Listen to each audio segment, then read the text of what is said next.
আসসালামু আলাইকুম, স্বাগত জানাচ্ছি আর টিভির মধ্যাহ্নের সংবাদে। আপনাদের সঙ্গে আছি আমি ফারজানা তানি।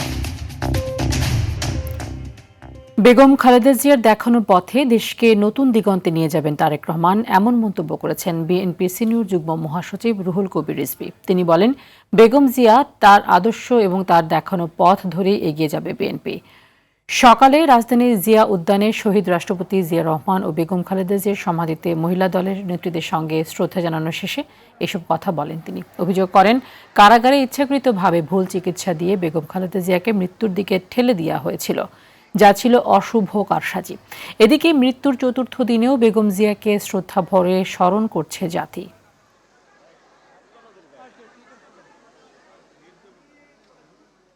তিনি যে প্রেরণা, তিনি যে নিজে যন্ত্রণা সহ্য করে, অত্যাচার সহ্য করে তিনি তার পতাকাকে উড্ডীন রেখেছিলেন, সেই যে আদর্শ, যে নৈতিকতা, যে অঙ্গীকার জনগণের কাছে দিয়েছিলেন, তার যে রেখে যাওয়া আদর্শ, সেই আদর্শ এত উঁচু মাত্রার নৈতিক বৈশিষ্ট্য ধারণ করে। আমরা সেই পথ ধরে, তার দেখানো পথ ধরেই আমরা এগিয়ে যাব।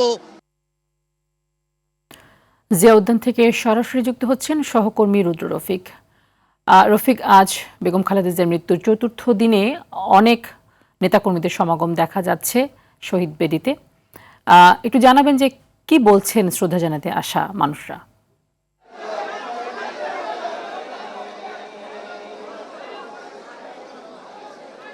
তানি, ভোর থেকেই কিন্তু বেগম খালেদা জিয়ার সমাধিস্থলে মানুষের ঢল নেমেছে। আমরা সকালে এসে যেটি দেখেছি, প্রচণ্ড ঠান্ডার ভিতরে এবং কুয়াশার ভিতরেও সাধারণ মানুষ এখানে আসছেন। সেই সাথে বিএনপি সহ অন্যান্য অঙ্গ সংগঠনের নেতৃবৃন্দ যেমন আসছেন, তেমনি বিভিন্ন শ্রেণী পেশার মানুষ আসছেন, বিশেষ করে স্কুল কলেজের শিক্ষার্থী, নানান পেশাজীবী সংগঠনের মানুষ। তারা বেগম জিয়ার সমাধিস্থলে আসছেন এবং শ্রদ্ধা ভরে তারা স্মরণ করছেন। অনেককে দেখেছি আমরা, তারা এখানে এসে আসলে কান্নাকাটি করছেন। বিশেষ করে বিএনপির যারা নেতাকর্মীরা রয়েছেন, তারা বেগম খালেদা জিয়ার যে বিগত দিনের অর্জনগুলো, সে অর্জনগুলো তারা স্মরণ করছেন এবং সেই সাথে স্বৈরাচার বিরোধী আন্দোলন থেকে শুরু করে ফ্যাসিবাদ বিরোধী আন্দোলন, এই দুই আন্দোলনে বেগম জিয়ার যে ভূমিকা, সেই ভূমিকা তারা শ্রদ্ধা ভরে স্মরণ করছেন। পাশাপাশি বলছেন, বেগম খালেদা জিয়ার এই চলে যাওয়ার যে রাজনৈতিক অঙ্গনে যে ক্ষতি হয়েছে, সেই ক্ষতি আসলে কোনোদিনও পূরণীয় নয়। সেই সাথে পুরো বাংলাদেশ এক প্রকার অভিভাবক শূন্য হয়ে পড়েছে বলে তারা মতামত দিচ্ছেন। সকালে মহিলা দলের পক্ষ থেকে শ্রদ্ধাঞ্জলি জানানো হয়েছে। সেখানে এসেছিলেন বিএনপির সিনিয়র যুগ্ম মহাসচিব রুহুল কবির রিজভী। তিনি পরে গণমাধ্যমের সঙ্গে কথা বললেন। তিনি অভিযোগ করেন যে আসলে কারাগারে বেগম জিয়াকে ভুল চিকিৎসা দিয়ে আসলে তাকে ধীরে ধীরে মৃত্যুর দিকে ঠেলে দেওয়া হয়েছিল। তিনি এজন্য আক্ষেপ করেন।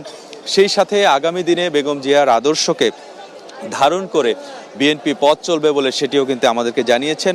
পাশাপাশি শহীদ রাষ্ট্রপতি জিয়াউর রহমান এবং বেগম জিয়ার আদর্শকে ধারণ করে এবং তার দেখানো পথেই বিএনপির বর্তমান ভারপ্রাপ্ত চেয়ারম্যান তারেক রহমান, তিনি দেশকে একটি নতুন দিগন্তে এগিয়ে নিয়ে যাবেন, একটি সম্ভাবনাময় বাংলাদেশে তিনি নিয়ে যাবেন, সেই প্রত্যাশা তিনি করেছেন। তো সব মিলিয়ে সকাল থেকে নেতাকর্মীদের ভিড় আমরা দেখেছি এবং বেলা যত গড়াচ্ছে ততই কিন্তু আসলে ভিড়ের সংখ্যা, এখানে শ্রদ্ধাঞ্জলি জানাতে আসা আগতদের সংখ্যা বাড়ছে এবং ধীরে ধীরে এই সংখ্যা আরও বাড়বে বলে আমরা মনে করছি। তানি, ধন্যবাদ আপনাকে। হাড় কাঁপানো আর ধূসর কুয়াশার চাদরে ঢাকা রাজধানী সহ সারা দেশ। রাজধানীতে সকালে এবছরের মধ্যে সর্বনিম্ন তাপমাত্রা 12.5 ডিগ্রি তাপমাত্রা রেকর্ড করা হয়েছে। আবহাওয়া অধিদপ্তর জানিয়েছে, রাজশাহী, নওগাঁ ও পাবনা জেলায় আজ সর্বনিম্ন 9 ডিগ্রি তাপমাত্রা রেকর্ড করা হয়েছে। আগামী 4-5 দিন তাপমাত্রা এমন থাকতে পারে, তবে চলতি মাসে 1 থেকে 2টি তীব্র শৈত্যপ্রবাহ সম্ভাবনা আছে। সেখানে তাপমাত্রা 4 থেকে 6 ডিগ্রিতে নেমে আসার সম্ভাবনা রয়েছে। এদিকে তীব্র শীতে নাকাল খেটে খাওয়া মানুষ। খুবই ঠান্ডা, অনেক ঠান্ডা।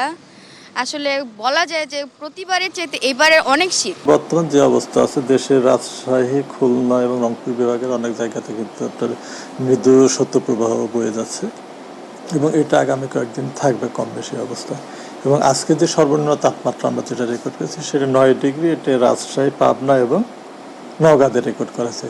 এবং আজকে ঢাকায় যে তাপমাত্রাটা রেকর্ড করা হয়েছে সর্বনিম্ন, এটা হচ্ছে 12.5। এই মৌসুমে সর্বনিম্ন তাপমাত্রা ঢাকায় রেকর্ড করা হয়েছে। শীতের আরো খবর জানাতে রাজধানীর মানিক মিয়া অ্যাভিনিউ থেকে সরাসরি যুক্ত হচ্ছেন সহকর্মী সাকিবুর রহমান। সাকিব, ঠিক এই মুহূর্তে কেমন অনুভূত হচ্ছে শীত এবং আবহাওয়া অফিস কি বলছে?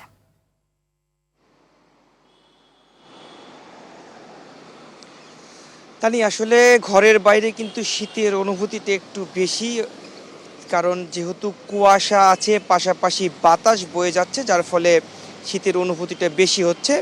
এই পুরো শীত মৌসুমে সর্বনিম্ন তাপমাত্রা ঢাকা শহরে 12.5 ডিগ্রি সেলসিয়াস আজকে রেকর্ড করা হয়েছে এবং পাশাপাশি রংপুর, রাজশাহী, নওগাঁ এবং সিরাজগঞ্জ, পাবনা এই 4টা জেলায় সর্বনিম্ন তাপমাত্রা 9 ডিগ্রি সেলসিয়াস আজকে রেকর্ড করা হয়েছে এবং আবহাওয়া অধিদপ্তর বলছে যে আগামী 2 থেকে 3 দিন এই যে শৈত্যপ্রবাহ যেটি বয়ে যাচ্ছে সেটি 2 থেকে 3 দিন থাকবে এবং পুরো জানুয়ারি মাস জুড়েই কিন্তু শীত থাকবে।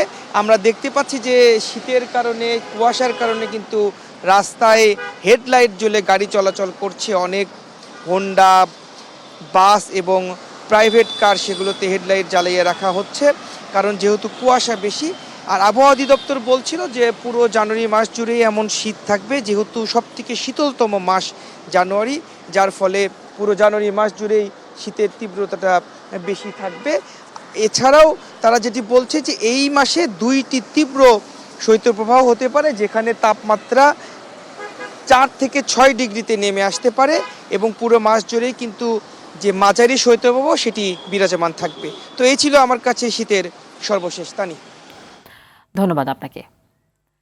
তীব্র শীতে বিপর্যস্ত হয়ে পড়েছে দেশের বিভিন্ন জেলার জনজীবন। শীতজনিত রোগে আক্রান্ত হচ্ছেন অনেকেই। এর মধ্যে পাবনা, ঈশ্বরদী সহ আশপাশের এলাকায় 9.3 ডিগ্রি সেলসিয়াস, চুয়াডাঙ্গা ও কুড়িগ্রামে 10 ডিগ্রি সেলসিয়াস তাপমাত্রা রেকর্ড করেছে জেলা আবহাওয়া অফিস। এদিকে গেল 3 দিন ধরে পঞ্চগড়ে বয়ে যাচ্ছে মৃদু শৈত্যপ্রবাহ। 10.3 ডিগ্রি তাপমাত্রা রেকর্ড করেছে তেঁতুলিয়া আবহাওয়া অফিস। দিনাজপুর সহ আশপাশের এলাকায় 94% বাতাসের আর্দ্রতা সহ 10.8 ডিগ্রি সেলসিয়াস তাপমাত্রা রেকর্ড করেছে জেলা আবহাওয়া অফিস।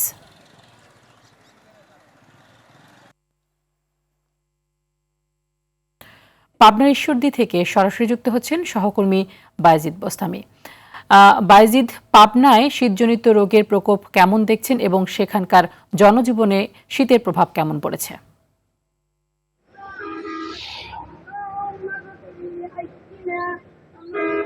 তানি, গেল কয়েকদিন ধরে পাবনার ঈশ্বরদীতে তাপমাত্রা 8 ডিগ্রি থেকে 10 ডিগ্রি সেলসিয়াসের ঘরে ওঠানামা করছে।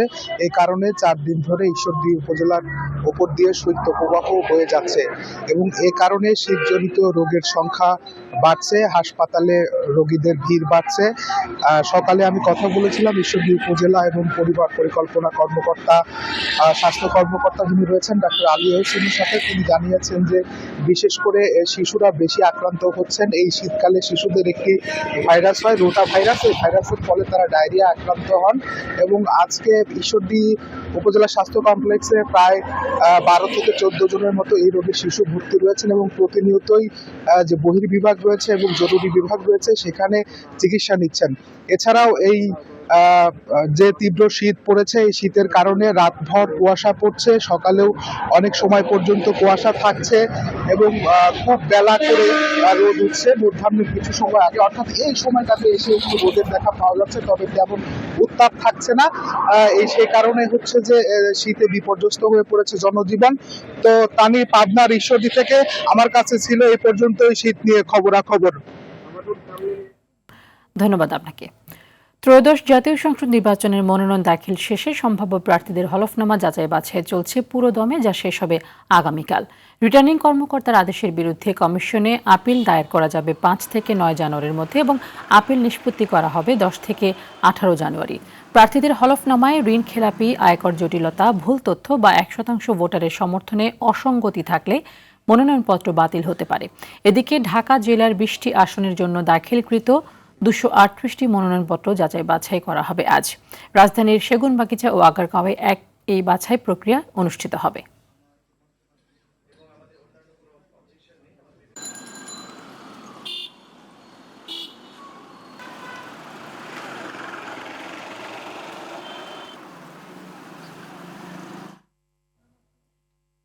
মনোনয়নপত্র যাচাই বাছাই কার্যক্রমের বিষয়ে খবর জানাতে রাজধানী সেগুনবাগিচায় বিভাগীয় কমিশনারের কার্যালয় থেকে যুক্ত হচ্ছেন সহকর্মী শামীম চৌধুরী।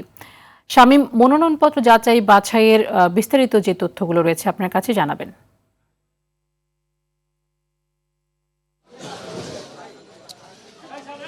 যে তা নিয়ে আপনি দেখছেন যে এখানে কিন্তু প্রচুর মানুষজন আসছে যারা নির্বাচনে মনোনয়নপত্র জমা দিবেন এবং যাচাই বাছাই করাবেন, তারা কিন্তু এই বিভাগীয় প্রশাসকের কর্মকর্তার কার্যালয়ের সামনে আসছে। আপনি দেখছেন যে আমার সামনে থেকে অনেক মানুষজন চলে যাচ্ছে, কারণ এখানে প্রচুর মানুষের ভিড় রয়েছে। বিভিন্ন আসন থেকে বিভিন্ন প্রার্থীরা আসছেন।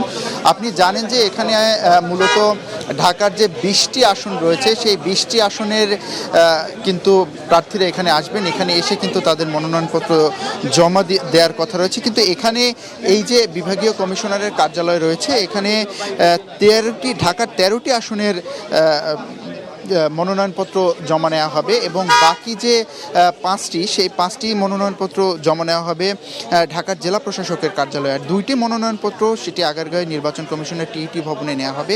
ইতিমধ্যেই কিন্তু বিভিন্ন দলের প্রার্থীরা এখানে এসেছেন এবং এসে কিন্তু তাদের মনোনয়নপত্র জমা দিয়েছেন। ঢাকা 6 আসন থেকে এখন পর্যন্ত আমরা জেনেছি যে 7টি মনোনয়নপত্র জমা দেওয়া হয়েছে এবং সেখান থেকে 5টিকে বৈধ ঘোষণা করা হয়েছে এবং 2টিকে কিন্তু অবৈধ ঘোষণা করেছে নির্বাচন কমিশনের এই কার্যালয় থেকে। ঢাকা 6 আসন থেকে যারা উল্লেখযোগ্য প্রার্থী এসেছিলেন, বিএনপির ইশরাক হোসেন এসেছিলেন। ইশরাক হোসেন বলেছেন যে এখন পর্যন্ত তিনি এখানে যারা রিটার্নিং কর্মকর্তা রয়েছে তাদের নিরপেক্ষতা তিনি পর্যবেক্ষণ করেছেন, তারা নিরপেক্ষ রয়েছেন। তিনি বলেছেন যে আগের মতো যে দলীয়করণের একটা ব্যবস্থা ছিল সেই ব্যবস্থাটা এখন নেই। তিনি এই রিটার্নিং কর্মকর্তার আচরণে সন্তুষ্ট এবং রিটার্নিং কর্মকর্তা কিন্তু একটা কথা বলেছে, যাতে করে প্রার্থীদের নির্বাচনী আচরণবিধি যাতে লঙ্ঘিত না হয় সেই বিষয়ে কিন্তু তাদেরকে অনুরোধ করা হয়েছে। ইশরাক হোসেন সহ ঢাকা 6 আসনের জামায়াতের প্রার্থী ছিলেন হামিদুর রহমান, তিনিও কিন্তু একই কথা বলেছেন যে যাতে করে এই প্রার্থিতা বৈধ হওয়ার পর তারা যাতে আচরণবিধির লঙ্ঘন হয় সেই ধরনের কোনো কাজ করবেন না। আমরা দেখেছি এখানে যে এনসিপির নাসির পাটোয়ারি এসেছিলেন, তিনিও কিন্তু জমা দিয়েছেন তার মনোনয়নপত্র, কিন্তু তার মনোনয়নপত্র কিন্তু বৈধ ঘোষণা করা হয়েছে।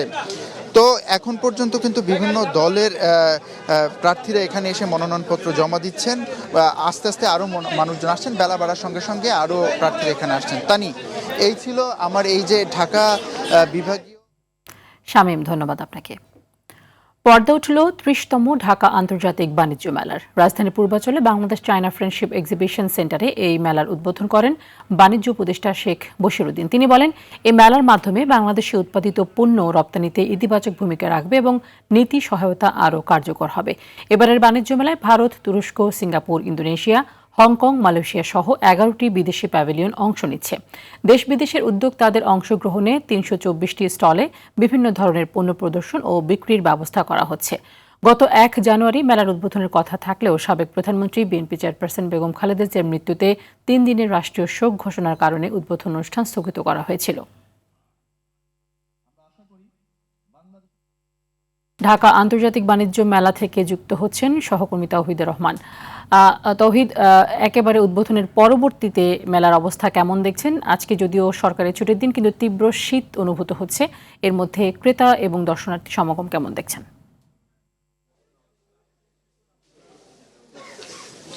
তানি, আপনাকে ধন্যবাদ। আপনি যেমনটি বলছিলেন, বেগম খালেদা জিয়ার মৃত্যুজনিত কারণে রাষ্ট্রীয় যে শোক চলছে, সেই শোকের কারণে মূলত 1 তারিখের যে বাণিজ্য মেলা সেটি আজকে উদ্বোধন হলো। একটু আগে বাণিজ্য উপদেষ্টা শেখ বশিরউদ্দিন তিনি আনুষ্ঠানিকভাবে উদ্বোধন করেছেন। এখানে বলাটা উল্লেখ করতে হয় যে প্রধান উপদেষ্টা শোকজনিত কারণে তিনি অপারগতা প্রকাশ করেছেন। আমরা যতটুকু জেনেছি তিনি শোকের কারণেই এই বাণিজ্য মেলা উদ্বোধনের যে অপারগতা প্রকাশ করেছেন, তারই প্রেক্ষিতে বাণিজ্য উপদেষ্টা উদ্বোধন করলেন। উদ্বোধনে তিনি বলেছেন, এই যে বাণিজ্য মেলা, এই মেলার মাধ্যমে বাংলাদেশের যে তৈরি উৎপাদিত যে পণ্য সেটি দেশে এবং দেশের বাইরে এটির প্রসার এবং বিপণনে গুরুত্বপূর্ণ ভূমিকা রাখবে বলে জানিয়েছেন এবং সামগ্রিকভাবে বাংলাদেশি পণ্য রপ্তানিতে এটি একটি ইতিবাচক ভূমিকা রাখবেন বলে তিনি জানিয়েছেন। উদ্বোধনের পরে তিনি বাণিজ্য উপদেষ্টা এখানে বিভিন্ন স্টল ঘুরছেন, আমরাও তার সাথে ছিলাম এবং এটি আমরা এখন যেই প্যাভিলিয়নে আছি সেটি হচ্ছে পাট ও বস্ত্র মন্ত্রণালয় পরিচালিত যে এটি জুট ডাইভার্সিফিকেশনের যে একটা প্যাভিলিয়ন। এইখানে মূলত বাংলাদেশে যে পাটের যে উৎপাদিত যে পণ্য সেটি দেশে এবং বহির্বিশ্বে রপ্তানিতে ভূমিকা রাখবেন। এইখানে বাণিজ্য উপদেষ্টা অনেকক্ষণ ছিলেন একটু আগেও। তিনি যেটা জানিয়েছেন যে বাংলাদেশের এক সময় জুট কিংবা পাটের যে বৈচিত্র্য ছিল, পাটজাত পণ্যের যে বৈচিত্র্য ছিল, সেটি যাতে আবারও ফিরে এসে বাংলাদেশি পাটজাত পণ্য যাতে আবারও ভালো করে রপ্তানি করা যায় সেটি তিনি গুরুত্ব দিয়েছেন। আমরা এখানে যে বাণিজ্য উপদেষ্টা একটু আগেই এখানকার অনেকের সাথে কথা বলেছেন, আমরা একজনের সাথে একটু কথা বলবো। আপনি একটু জানান যে বাণিজ্য উপদেষ্টা মহোদয় আপনাদেরকে তো অনেক কিছু বলেছেন, কি বলেছেন মূলত? বাণিজ্য উপদেষ্টা মহোদয় আমাদেরকে বলেছেন যে যাতে হচ্ছে কিছু ব্যাগ আমরা তৈরি করেছি 20 টাকা মূল্যের, যাতে কোনো পলিথিনের ব্যাগ চলবে না। যে ধন্যবাদ আপনাকে। এবারে খেলার খবর। বাংলাদেশ প্রিমিয়ার লিগ বিপিএলে আজ একদিনের বিরতি। চট্টগ্রাম ভেন্যু বাতিল হওয়ায় সিলেটে অনুষ্ঠিত হচ্ছে চট্টগ্রাম পর্বের ম্যাচগুলো। এখন পর্যন্ত সর্বোচ্চ 4টি করে ম্যাচ খেলেছে রাজশাহী ওয়ারিয়র্স ও সিলেট টাইটান্স, আর 3টি করে ম্যাচ খেলেছে Chattogram Royals, Rangpur Riders, Dhaka Capitals ও নোয়াখালী এক্সপ্রেস।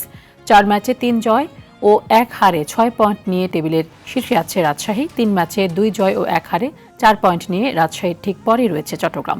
অন্যদিকে 3 ম্যাচে খেলে এখন পর্যন্ত জয়ের দেখা না পাওয়া নবাগত নোয়াখালী এক্সপ্রেস রয়েছে টেবিলের তলানিতে। মধ্যাহ্নের সংবাদ এ পর্যন্তই। দুপুরের সংবাদ 1:45 দেখার আমন্ত্রণ রইল। ধন্যবাদ সবাইকে।